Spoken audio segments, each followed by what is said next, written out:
Hello students, क्या हाल आपका। आशा करता हूं अच्छे होंगे, स्वस्थ होंगे। देखें, सीजीएल मेंस और सीएचएसएल का जो एग्जाम अब आगामी होने वाला है, उसके अलावा जो एग्जाम हुए हैं अभी, केवल एचएसएससी ने जो 2025 में जो एग्जाम किए हैं वो सिलेक्शन पोस्ट और स्टेनो और तीसरा सबसे बड़ा सीजीएल था। लेकिन किस तरह के टॉपिक्स में किस चैप्टर से क्वेश्चन आ रहे हैं, कितने टाइप के हैं, कितने वेटेज है, उन प्रत्येक पॉइंट पर डिस्कस करेंगे।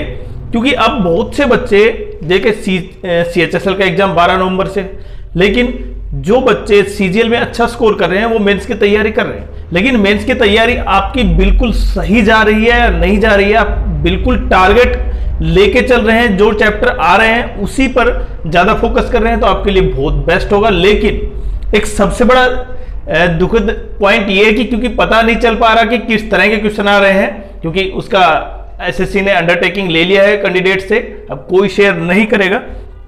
लेकिन फिर भी कहीं ना कहीं आपको ये आइडिया हो जाता है कि किस चैप्टर से कौन से क्वेश्चन है, कितने हैं, तो आप उसी तरह से तैयारी करते हैं।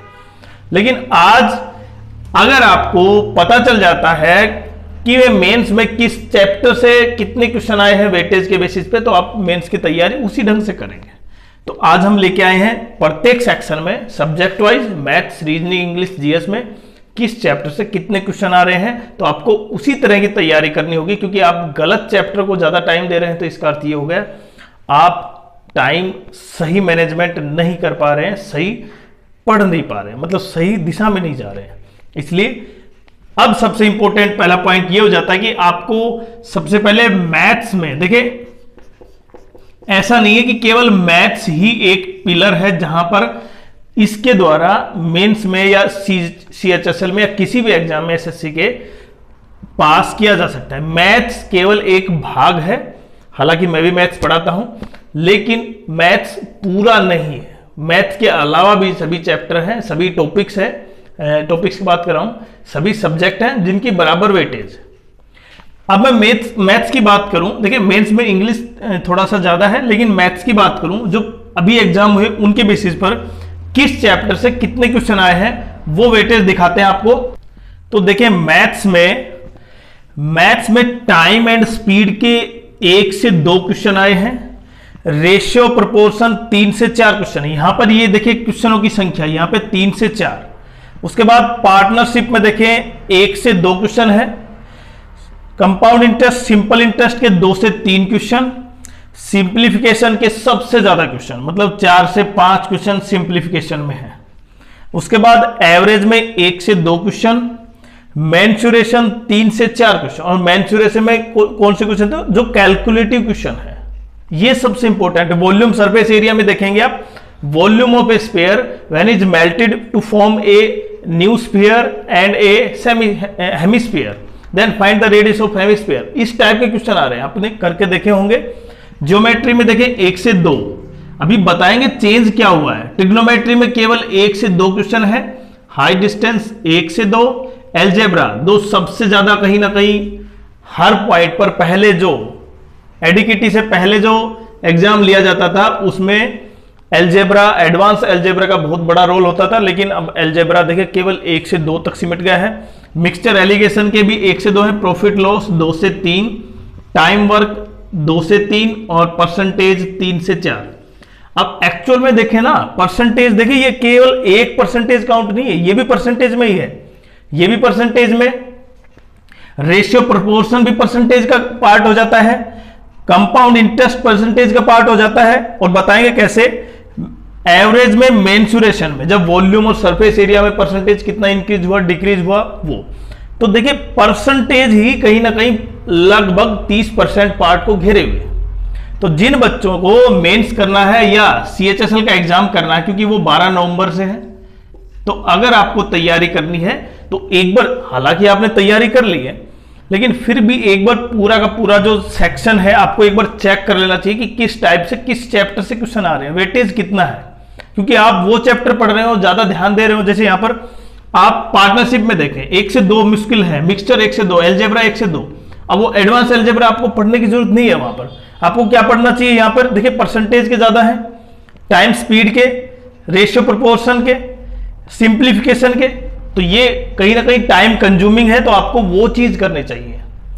तो एक्चुअल में जो देखें, जो नया चेंज आया है ना एडीकेटी ने, वो इसी बेस पर दिया है। और जो बच्चे पहले तैयारी करते थे लगातार 3-3 साल, उनका क्या हो जाता, पीवाईक्यू बेस इतना जबरदस्त हो जाता था कि क्वेश्चन देखा और क्वेश्चन तुरंत किया, इसीलिए अटेम्प्ट बहुत ज्यादा हो रहे थे। आपने 2024 की कट ऑफ देखी, उसमें जो फर्स्ट लिस्ट थी वो 170 के आसपास थी, मतलब फर्स्ट और सेकंड। तो आप ये समझ पा रहे हैं। और थर्ड लिस्ट 153, यूआर कैटेगरी की बात कर रहा हूं मैं। तो इतने मार्क्स तो तभी आएंगे जब आपके वास्तव में अटेम्प्ट बहुत ज्यादा होंगे और एक्यूरेसी ज्यादा होगी। लेकिन अब की बार वो बात नहीं है, अब कट ऑफ डाउन है। और कहीं ना कहीं आपने ये चेक कर लिया होगा कि मैथ्स में किस चैप्टर का कितना वेटेज है। अगला जीएस, जो सबसे जबरदस्त और सबसे मेन पॉइंट है जीएस और इंग्लिश में, उसको देखते हैं। यहां पे इंग्लिश की बात करूं मैं, देखिए इंग्लिश में क्या क्या आ रहा है। 1 वर्ड सब्स्टिट्यूशन 1 से 2 क्वेश्चन है, सिनोनियम एंटोनियम 5 से 6। मतलब आपने देखा जो एग्जाम, जो सिलेक्शन पोस्ट का एग्जाम हुआ था उसमें 4-4, 5-5 एंटोनियम सिनोनियम थे, वो वही आ रहे हैं अभी। मतलब 4-4 एंटोनियम 4-4 सिनोनियम नहीं है, लेकिन कहीं ना कहीं 2 से 3 एंटोनियम सिनोनियम आ रहे हैं। ईडियम फ्रेज में देखें 2 से 3 कुछ, स्पेलिंग में 3 से 4। तो कहीं ना कहीं देखिए सबसे ज्यादा कहीं ना कहीं ये मार्क्स ये देख सकते हैं आप। स्पेलिंग में फिल इन द ब्लैंक्स में 1 से 2 क्वेश्चन, कॉमन एरर में देखें 4 से 5, फिर से वेटेज सबसे ज्यादा है। एक्टिव पैसिव 3 से 4 क्वेश्चन है, नरेशन 1 से 2 है। पैसेज जो कहीं ना कहीं आपकी वैकेबुलरी, आपकी पावर, आपकी मतलब इंग्लिश की जो भी समझ चेक करता है, वो 5 क्वेश्चन कंप्रीहेंशन से है। पैसेज जंबल वर्ड से 3 से 4। मतलब अगर टोटल आप देखें, सिनोनियम एंटोनियम, दूसरा एक्टिव पैसिव नरेशन और पैसेज और jumble word, passage jumble word और स्पेलिंग, ये कहीं ना कहीं 1 2 3 4 5 6, नरेशन तो नहीं है, नरेशन तो 1-2 ही है। ये जो 5 जो पार्ट है, चैप्टर हैं, वही सबसे ज्यादा वेटेज लिए हुए। तो आपको इंग्लिश में इन्हीं चीजों पर ध्यान देना होगा। हालांकि देखें 1 वर्ड हुआ, एंटोनियम सिनोनियम हुआ, इडियम्स हुआ, स्पेलिंग हुआ, फिल इन द ब्लैंक्स हुआ, ये सब आपकी जो लर्निंग है, आपकी जो मेमोरी है, आप याद कितना कर रहे हैं उस पर डिपेंड है। बाकी पैसेज आपने जो जितनी इंग्लिश आपने समझी है, वैकअप पावर पर डिपेंड है। तो ये कहीं ना कहीं लर्निंग बेस है, तो लर्निंग बेस ज्यादा है। बाकी जो ग्रामेटिकल है वो एरर में देखें 4 से 5 आ रहा है। पैसेज में आपको जितनी वैकेबुलरी पावर है उसके बेसिस पे आप उसको समझ पा रहे हैं, क्वेश्चन कर पा रहे हैं। लेकिन एक बात बता दूं मैं, अब की बार जो सीजीएल है ना एग्जाम, उसमें इंग्लिश के ही, बाकी के भी गलत है क्वेश्चन, लेकिन इंग्लिश के भी क्वेश्चन गलत है। हालांकि हमने वो वीडियो डाल रखा है जिस शिफ्ट में कितने गलत है। तो अगर आपकी भी जो शिफ्ट आप कमेंट करें, हम आपको तुरंत बताएंगे कि आपके कितने उस शिफ्ट में गलत है, जितने पर जो ऑब्जेक्शन लगा है। अब एसएससी उसका कितना करती है वो एक अलग पॉइंट, लेकिन जितने पर ऑब्जेक्शन लगाए हमने वो बताए।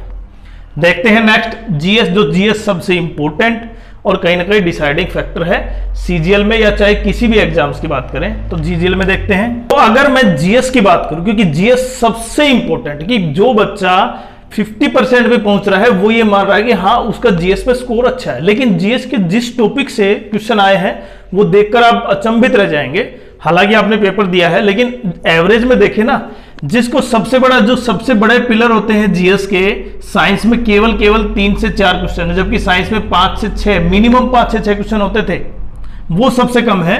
करंट अफेयर 7 से 8 क्वेश्चन हो रहे हैं। अब जो सब्जेक्ट थे ना, जो धुरी माने जाते थे, उनकी जो वेटेज है वो बिल्कुल कम हो गई। देखें हिस्ट्री में आप पढ़ेंगे एंशियंट, मॉडर्न, मिडिवियल, और सब में से केवल 2 क्वेश्चन। इसका मतलब केवल आप मॉडर्न हिस्ट्री ही पढ़े, वही काम चला देगी। लेकिन हो सकता है पूरी पढ़ने के बाद, जो ये सब्जेक्ट पढ़ने के बाद लगभग 4 महीने पढ़ेंगे आप, 3 महीने पढ़ेंगे, उसके बावजूद भी केवल 6 क्वेश्चन कर पाएंगे आप, वो भी तब जब आपको पढ़ा हुआ आ जाएगा। तो ये कितना हार्ड है। देखें पॉलिटिकल साइंस केवल जिसमें कॉन्स्टिट्यूशन भी शामिल है, फंडामेंटल राइट्स, मतलब इतना इंपॉर्टेंट टॉपिक्स, और उनमें से केवल 1 से 2 क्वेश्चन। ज्योग्राफी में देखें इंडियन और वर्ल्ड ज्योग्राफी काउंट करने के बाद ही 2 क्वेश्चन है। तो कहीं ना कहीं प्रत्येक बच्चा political science, history, geography, economy, जो इकोनॉमी देखें, इकोनॉमी टर्म्स सबसे इंपॉर्टेंट होती थी पहले, पीवाईक्यू में आप देखेंगे, अब उनकी वैल्यू घटती जा रही है। हालांकि इकोनॉमी एक ऐसा चैप्टर है, ऐसा टॉपिक है जो करंट में भी काउंट है, लेकिन करंट के क्वेश्चन ज्यादा है, इकोनॉमी बेसिक्स नहीं आ रहे। करंट अफेयर्स में देखें आपने 7 से 8। अब जिस तरह से ये सब्जेक्ट का डाउनफॉल हुआ है ना, उससे क्या हो गया, जो स्टैटिक जीके और जो बाकी है ना, बाकी फील्ड में बच्चे जो सब्जेक्ट या मैं वो टॉपिक कहूं, उन पर ज्यादा क्या हो गया, फोकस हो गया। जैसे books, award, flagship program, government के प्रोग्राम जैसे इंद्रधनुष प्रोग्राम, आप समझ पा रहे हैं ना, उस तरह के फ्लैगशिप प्रोग्राम जितने भी गवर्नमेंट ऑफ इंडिया ने चलाती है, जितने भी वेलफेयर के हैं, स्पोर्ट्स से रिलेटेड, चाहे स्पोर्ट्स में, अच्छा स्पोर्ट्स में भी खासकर अवार्ड से संबंधित उसने कौन सा वो चैंपियनशिप जीती है, और ये नहीं है जो स्पोर्ट्स केवल पॉपुलर है, वो बाकी स्पोर्ट्स भी, एथलेटिक्स तक भी है ये। उसके अलावा इंडस्ट्रियल प्रोजेक्ट जो कहीं ना कहीं देश को विकसित बनाने की तरफ लेके जा रहे हैं ना, उन प्रोजेक्ट की तरफ भी कहीं ना कहीं इशारा किया है। और अदर्स में बाकी कुछ भी पूछ लिया जाएगा, 1 से 2 क्वेश्चन, तो कहीं ना कहीं जो स्टैटिक जीके है ना, उसके भी 5 से 6 क्वेश्चन शामिल है। तो ये जो हमने पढ़ा अभी, ये जो हमने देखा यहाँ पर, जो ट्रेंड देखा हमने एडीकेटी का, वो पीछे के ट्रेंड से काफी टफ है। अब आपसे देखे करंट इवेंट्स आपसे 1 साल पहले का पूछ लिया जाए, 2 साल पहले का पूछ लिया जाए, तो आप पढ़ेंगे, बिल्कुल नहीं पढ़ पाएंगे। लेकिन उसी तरह के टॉपिक्स आ रहे हैं। अब आप हिस्ट्री पढ़ाया जाए, कितने भी आपके 2 क्वेश्चन आए और 2 में से आपको हो सकता है दोनों ही नहीं आए, आपकी पूरी हिस्ट्री पढ़ी हुई बिल्कुल गलत। तो इसी तरह पॉलिटिकल साइंस, लेकिन पॉलिटिकल साइंस तो ये माना जाता था ये एक कांस्टेंट सब्जेक्ट है जो चलता रहेगा करंट के साथ भी, लेकिन उसमें भी नहीं आ पा रहे क्वेश्चन, केवल 1 से 2। और जो कभी से ये माने जा रहे थे, जैसे मैं बात करूं fundamental rights, supreme court, president, union, इन सब से रिलेटेड जो कॉन्स्टिट्यूशन में क्वेश्चन थे, वो सारे के सारे क्या हो गए, खत्म हो गए। मतलब यहां पर कोई क्वेश्चन नहीं आ रहा है इस तरह का। तो रीजनिंग, अब रीजनिंग के देखें, रीजनिंग में क्वेश्चन बच्चों ने अटेम्प्ट किए, वो सही बात है, लेकिन क्या था, वो थोड़े से टाइम कंज्यूमिंग थे, और टाइम कंज्यूमिंग की वजह से बच्चों ने कुछ अटेम्प्ट कर तो दिए, लेकिन फिर भी 1-2 रह गए।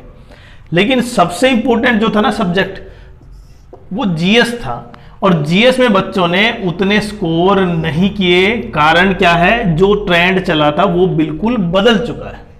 एडीकेटी अब उस सब्जेक्टों पर ध्यान नहीं दे रही है, एडीकेटी दूसरी तरफ भी दे रही है करंट अफेयर्स में।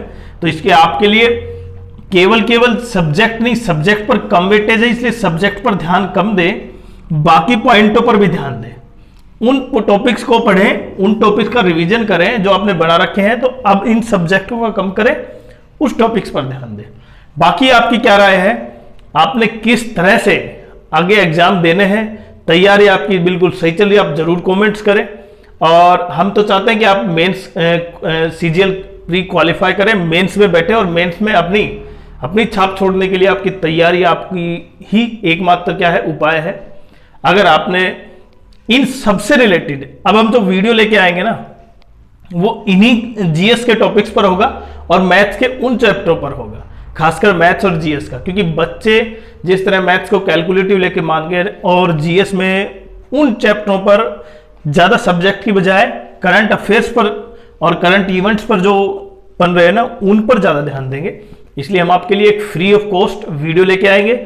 उस वीडियो में वो 1 शॉट होगा लगभग 10 से 12 घंटे का, जिसमें आप जीएस के लगभग पिछले 1 साल के जो इवेंट्स, जो इंपॉर्टेंट प्रोजेक्ट थे, वो सब कुछ शामिल होगा, जिसमें ये टॉपिक्स होंगे। फिर भी अगर किसी बच्चे ने चैनल सब्सक्राइब नहीं किया है, पहली बार है, तो चैनल को सब्सक्राइब करें, वीडियो को लाइक करें और शेयर करें।